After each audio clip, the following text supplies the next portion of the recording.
Les insoumis s'enfoncent. Acculés après le meurtre de Quentin de Ranc par des membres de la Jeune Garde, les élus LFI tentent tant bien que mal de renier leur lien avec le groupuscule d'extrême gauche. Aucun insoumis n'est impliqué, ni de près ni de loin, dans ces violences. Et Raphaël Arnaud pourrait rester député insoumis mais si Raphaël Arnaud l'aventure n'a des plus liens aucun était rapport avérée. avec la Jeune Garde. Une défense qui frise le grotesque, car au-delà du fait que la Jeune Garde a été fondée et dirigée par le député insoumis Raphaël Arnaud, La Jeune Garde, mouvement antifasciste auquel j'appartiens, auquel je suis le porte-parole. et que l'assistant parlementaire du député, Jacques-Élie Favreau, a été mis en examen pour avoir participé au lynchage de Quentin, les preuves de collusion très fortes entre les LFI et les antifas lyonnais s'accumulent, Vive la Jeune Garde, vive l'antifascisme! Raphaël Arnaud allant jusqu'à admettre que les membres de la Jeune Garde font parfois office de service d'ordre pour les insoumis.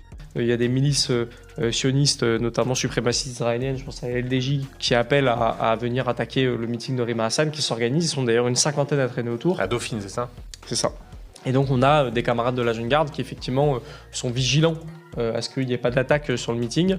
Précisons par ailleurs que cette conférence de Rima Hassan à Dauphine s'était soldée par l'agression antisémite d'un jeune de 15 ans par des membres de la Jeune Garde, dont l'un des assaillants a été une nouvelle fois mis en examen pour le meurtre de Quentin.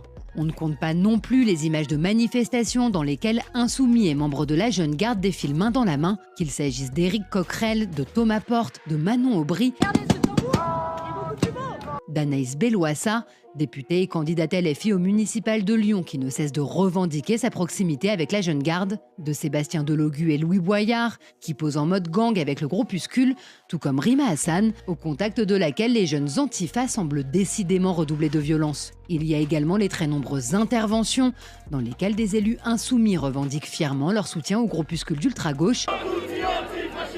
La Jeune Garde, qui est une organisation liée au mouvement insoumis. Quand ils ne prônent pas purement et simplement la violence politique. Il y a des jeunes qui ressentent le besoin de s'auto-défendre, entre guillemets, parce que l'État manque à l'appel. Au-delà du meurtre effroyable de Quentin de Ranc et de l'agression antisémite de Dauphine, rappelons que la Jeune Garde s'était déjà illustrée pour de très nombreux faits de violence, avec des tabassages filmés pour être diffusés sur des boucles Telegram ou des membres du groupuscule qui font l'apologie d'organisations terroristes comme Boko Haram. L'un de leurs dirigeants, Jem Yodas, avait appelé à s'en prendre au cortège de Némésis, mais aussi du collectif apolitique de lutte contre l'antisémitisme Nous Vivrons lors des marches féministes. Raphaël Arnaud lui-même a été condamné pour des actes de violence après avoir gratuitement agressé un jeune. Il avait également menacé Alice Cordier, la dirigeante du collectif identitaire Némésis, d'une balle dans la tête. On va lui mettre une balle dans la tête, c'est tout ce qui va se passer. Une culture de la violence, diffusée par les insoumis au cœur même de nos institutions, qui met en danger l'ensemble de la République et qui tue.